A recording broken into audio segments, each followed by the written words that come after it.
I believe in ghosts. They're the ones who haunt us, the ones who have left us behind. Many times in my life, I have felt them around me, observing, witnessing, when no one in the living world knew or cared what happened to me. I'm 91 years old, and almost everyone who was once in my life is now a ghost. Sometimes these spirits have been more real to me than people, more real than God. They fill silence with their weight, dense and warm, like bread dough rising under cloth. My Gram, with her kind eyes and talcum-dusted skin. My Da, sober, laughing. My Mam, singing a tune.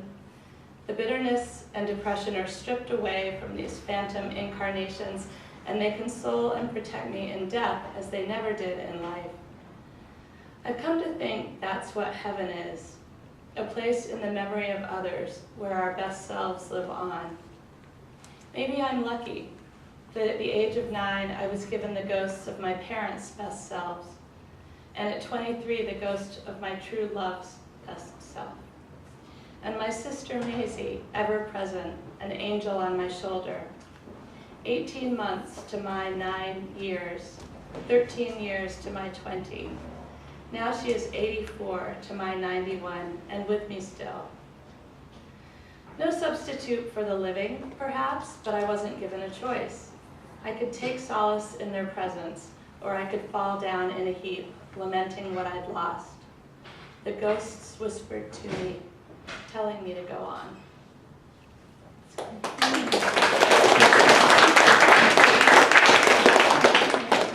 Yeah, that's great. We were also talking about at dinner how publishing is changing every day in such incredibly dramatic ways, especially with ebooks and with Amazon takeover, Self-publishing. and publishing. And we both had this phenomenon where our books were bought as hardcovers and they became quality paperbacks. And when my book was sold to Algonquin, it was supposed to be a hardback. And they started having these conversations with, well, should it be a hardback or should we do a quality paperback? And I would call them up begging them, please, please don't do a paperback, please don't. I'll never get reviews. And Algonquin said, yes, you will. And I said, I'll never get sales. And Algonquin said, yes, you will. We'll see to it. And I said, the book is going to die. And Algonquin said, well, you have to trust us. You have to trust us. We're a literary publisher. We're going to do the best by you. So I went back and forth, and finally they said, okay, we're going to do quality paperback. And I cried.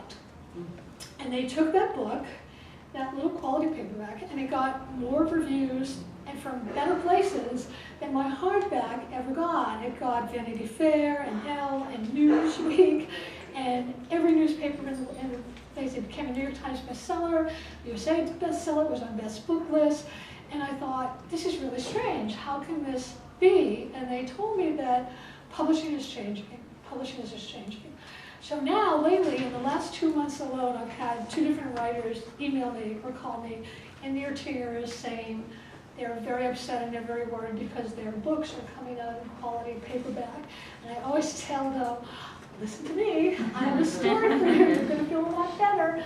And the same thing sort of happened to you. Well, it's interesting. Yesterday I was in Boston and I met with a speakers bureau, and I was sitting around the table with a whole bunch of people who make a living selling writers to other people to talk, and who are also shrewdly aware of the market forces of all of this. And one of them said, and I thought this was very interesting, he said, we were talking about whether hardcovers will last and what will happen to them with ebooks. My ebook sales are about equal to my book sales, and that's really different. That's really different from 2 years ago when my last book came out, or 3 years ago.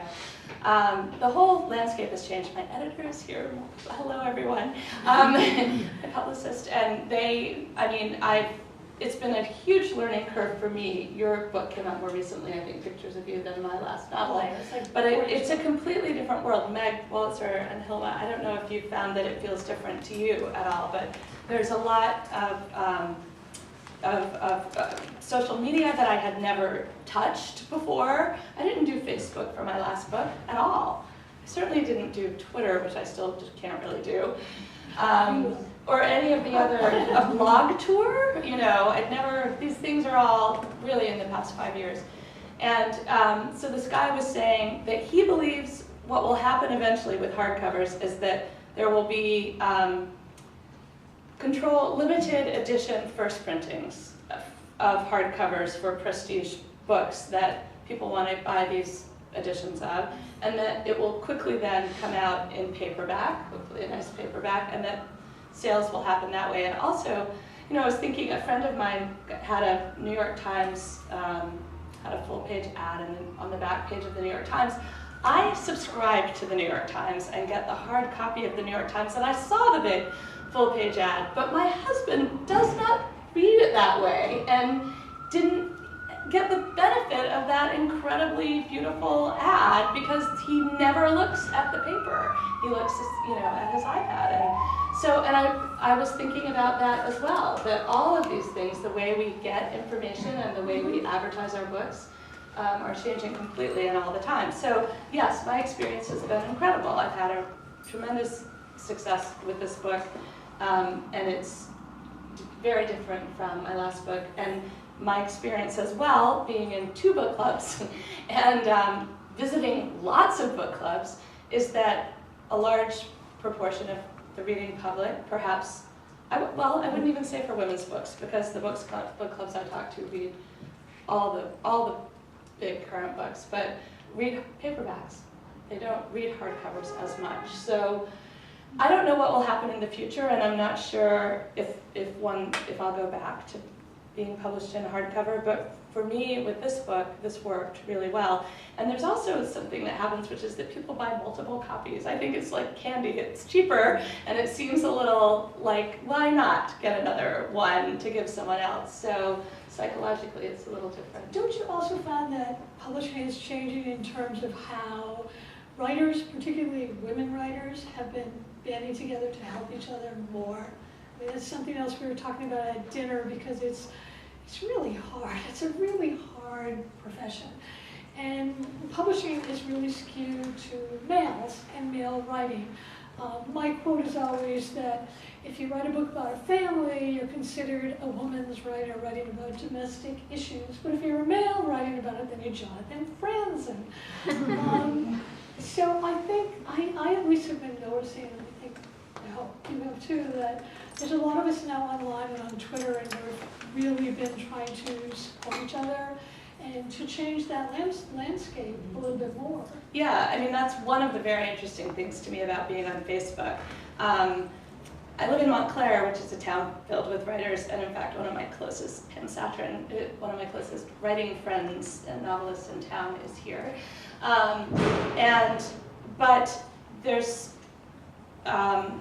women and men, I would say too, to a certain extent, although I would say probably my big circles are women, are supporting each other on Facebook and in other venues in a way that I haven't experienced. Do you find that, Leora? Absolutely. Leora's spoken. It's just unquestionable. Yeah. You know, I really don't believe it sometimes because I'm old. You know, I mean, I never got so much from other women, and I grew up in the feminist era. This is Leora Spilkins. Oh, thank you. Novels. And it's extraordinary. I was going to ask you both, because I'm thinking a lot about it. There was recently a New York Times article by Scott who wrote The Death of the American Writer. I'm saying that all these things that you are describing are actually horribly negative things and downright evil. So I just want to. I don't agree with him. I don't agree with him. I think there is no death of the American author. I think we're hardwired to love stories. It's in our biochemistry. And I think just the form of how we're going to read and love and appreciate those stories might be different, but I think it's always going to be there. That's why there's so many people who are writing and reading, and ebooks are exploding, and I don't think it's going to go away. You know, I think it's hard to wrap our heads around because there's so much change, and some of it is very negative, yes. I think the article in the Times yesterday about the singles, the Amazon singles. Amazon is, you know, a big bad bear. But these singles are very interesting. What they're doing is publishing established and new writers, and they're curating it. This famous editor is curating it. And there's a renaissance of the short story, in a way, too, from it. And I guess my feeling is, I don't know where this is going exactly and how it's changing, and some of it is very troubling. And some of it, maybe, is providing new avenues for reading fiction and, you know, memoir. And for writers. And for writers. And for writers. And self-publishing is equally complicated. Yeah. Yeah. The article that featured David Mamet last week in the Times about self-publishing, you know, I read it several times carefully because it was sort of describing this phenomenon, but honestly, David Mamet was the only writer that they mentioned. Mary Blythe, Eloisa, who publishes under the name Eloisa James, publishes her backlist. You know, she self-publishes her backlist, but her publisher is HarperCollins. And so self-publishing is a model that we could talk about a lot, but that I find difficult and problematic, and I work with a lot of writers who have self-published. As an editor, I work with a lot of writers who do that, and it's not easy. It's a very hard path, and I don't think it will replace traditional I publishing. don't think it's going to replace traditional publishing. Yeah. But so I just really was curious, and I wanted to ask you about your writing life, your working life, and how you persevere in what you do when you have those dark nights of the soul, when you think you should have gone to dental school instead of being a writer. How do you do that? Dental school. Oh my gosh, I don't think I've ever thought I should. You know now. Right, exactly. Gosh, that's a complicated question. I think for me the question is not about dark nights of the soul of feeling that I shouldn't be a writer. It's about I have a very complicated life with 3 boys, and my other work, which is editing, that takes a lot of time. And for me, it's about having the discipline and the stamina to carve out enough space, to carve out the space that fiction requires, because it's nothing that can be done quickly in my experience. And I'm slower than I want to be, and it's harder than I ever think it will be, and it requires more drafts, and it's a big beast to take care of. And I think that for me is the hardest thing, is getting back to it. And I go through periods where I'm not writing at all, and at the moment with everything that I'm dealing with, I'm not writing. But when I get back to it, I have to be extremely disciplined about it. Right. It's like training for a marathon, I think, for me. What about you?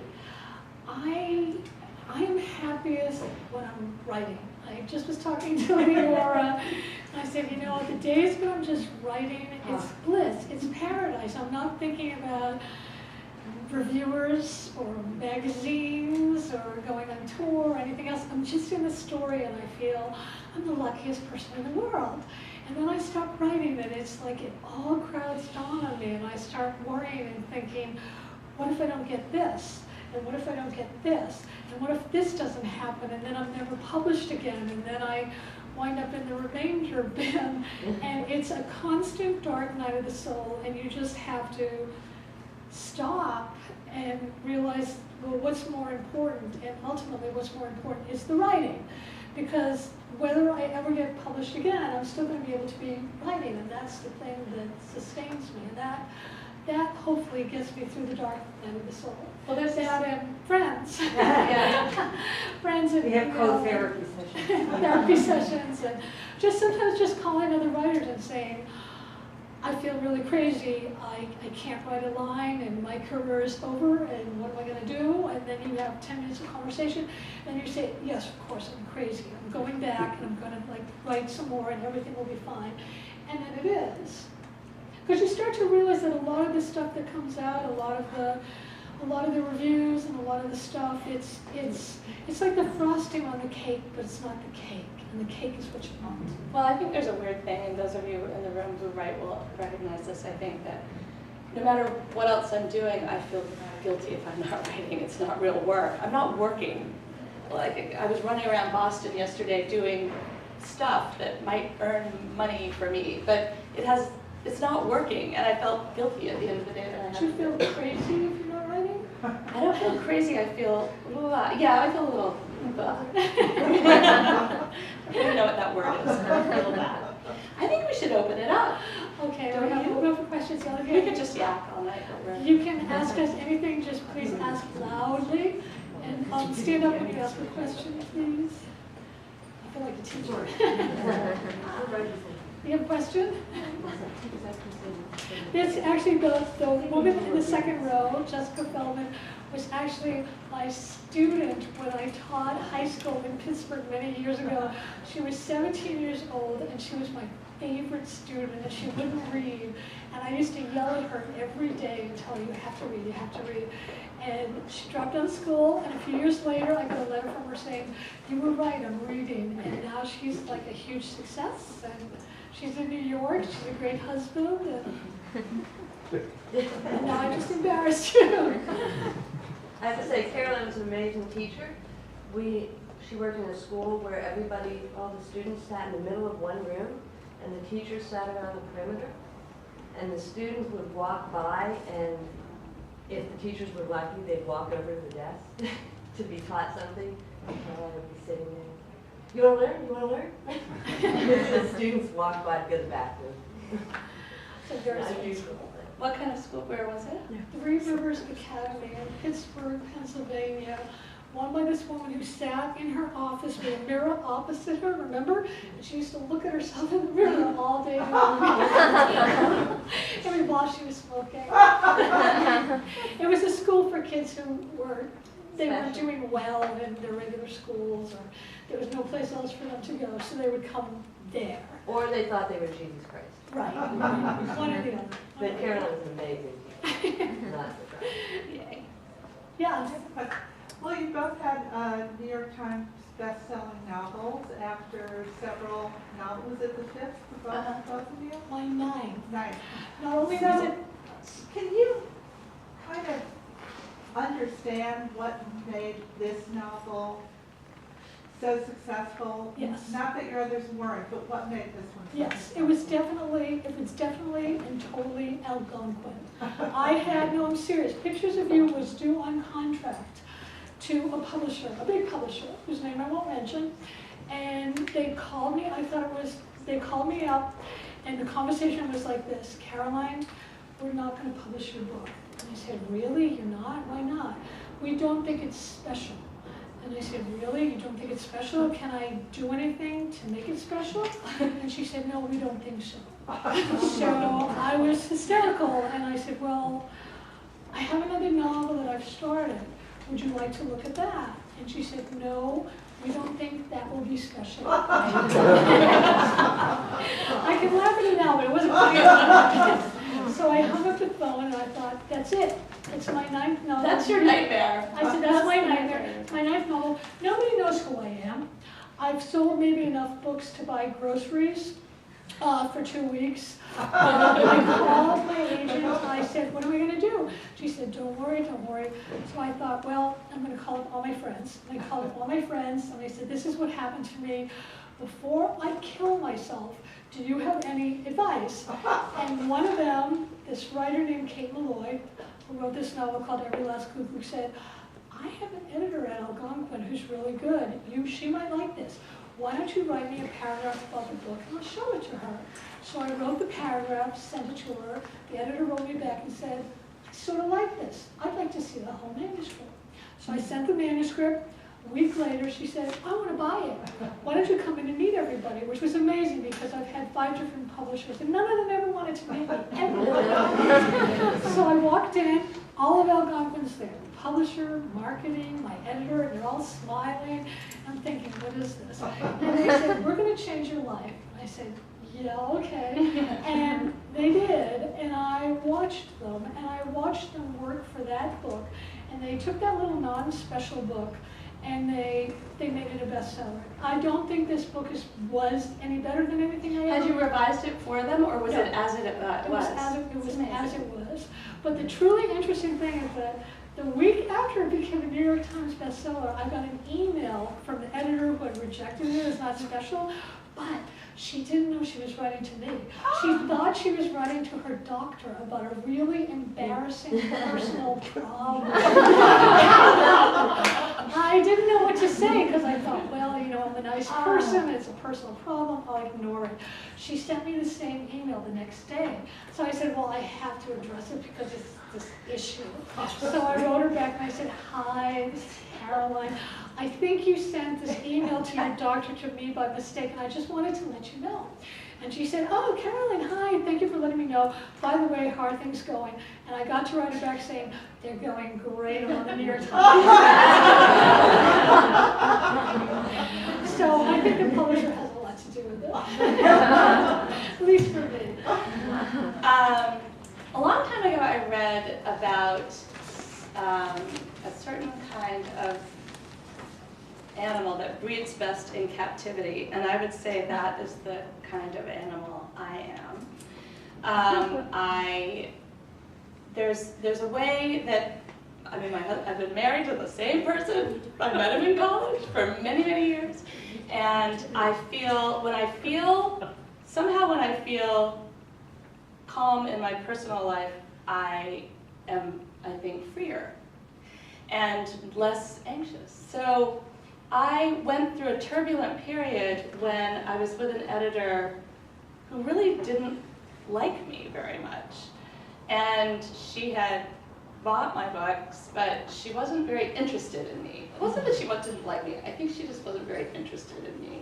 Like maybe if I had somehow jumped off a list somewhere along the way, I would have been more interesting, but I wasn't that interesting to her. And it played havoc with my self-esteem. I hate that word. But it did. I went through a really difficult period where I doubted myself. And it affected my writing a lot. And I had an opportunity to go to this who's in the room, Kate Insel, who has just been incredibly kind and nurturing and has sort of, I feel, taken me through a few novels to a place where I felt I could do new things in this book. One of which is, I guess, a few years ago, when my last novel didn't do very well, Bird in Hand, which I'd worked hard on and really I still like it. I talked to a writer, a sort of famous writer who had read it, and I said, be brutally honest with me, why isn't this working? What do you think? And she said, well, you know, on some level, it's cold. There's not enough heart. And it was pretty brutal and kind of accurate, even though when I read it myself, I really like the book, and there were reasons that I didn't want my characters to be lovable. But I think moving forward with this novel, I wanted to create empathy for both of them. And neither of them are particularly likable at the beginning, but I wanted the reader to like them. And that was a new goal for me. And I do think maybe it has something to do with the book striking a chord in a different way. I think it maybe does. Yeah, so that's my answer to that. Any other questions?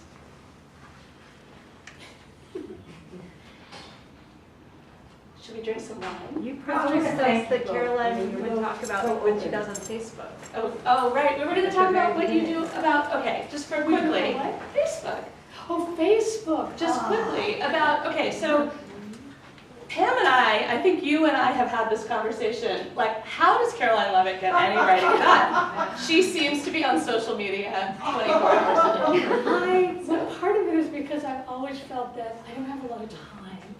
I just feel like I don't have a lot of time, and I have to do everything that I need to do right away because there's not going to be time or it's going to be taken away from me. So I'm always really conscious of that. And I just got an assignment to write an essay for some place, and they said, well, you know, it's due in 3 weeks. It's done today. She's that way. You are that way. And so I have 3 computers on my desk. One is just Facebook. One is so I can see what's going on. One is my novel, and one is the other thing. And I just, I just quickly look over and see what's going on. I actually try to only post like 3 times a day for like 5 minutes. But I find that it's my watering cooler. My water cooler. It makes me feel a little more sane if I can connect with people and see what they do and see if they're there. And also part of my psyche is I keep thinking, well, if I'm not on there, I'll disappear and then nobody will know who I am and then I'll never sell another book. So I feel like I have to just sort of get up there. And plus it's much easier for me to have a persona on Facebook than it is for me to be with people in real life. Well, writers are very shy. I mean, we talked about that. You're in a room, you're solitary. If you wanted to do something with people, you probably wouldn't be a writer. You'd be something else. So it's a way to have a persona and yet still be at home, in your office, in your pajamas. Well, you've really modeled a kind of generosity. Do you feel that way, Leora? Oh. That I think you've done this for a lot of writers that I know, which is that you comment about other people's work. You give other people time and validation, and are really generous with that. And it's changed. I mean, I wasn't on Facebook until about a month ago, but just seeing you in action has changed the way I think about what's useful with social media. And I think it leads to what we were discussing about this kind of supportive atmosphere of women who are publishing novels and men who want to be involved in that too.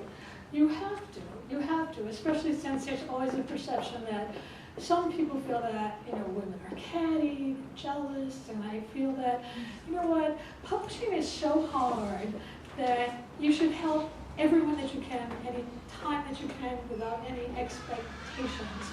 Because that's how you build a writer's community, and that's how you make the publishing world a better place for everybody, especially women, and it's just a good thing to do.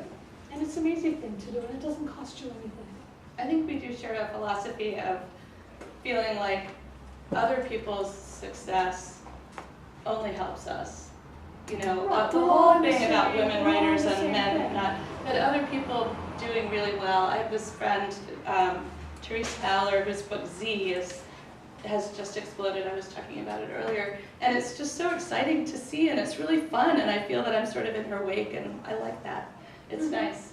And it's exciting to see her moving forward in that way, although she got a terrible review, which was not very Plus, fun. you feel like when you see all the reviews that somebody gets. I mean, I have to point out Meg, whose book is like in the stratosphere now. And every time I see it, I feel yes. Because it's so great. It's so completely great, and it's so completely deserved. And I just received my copy today.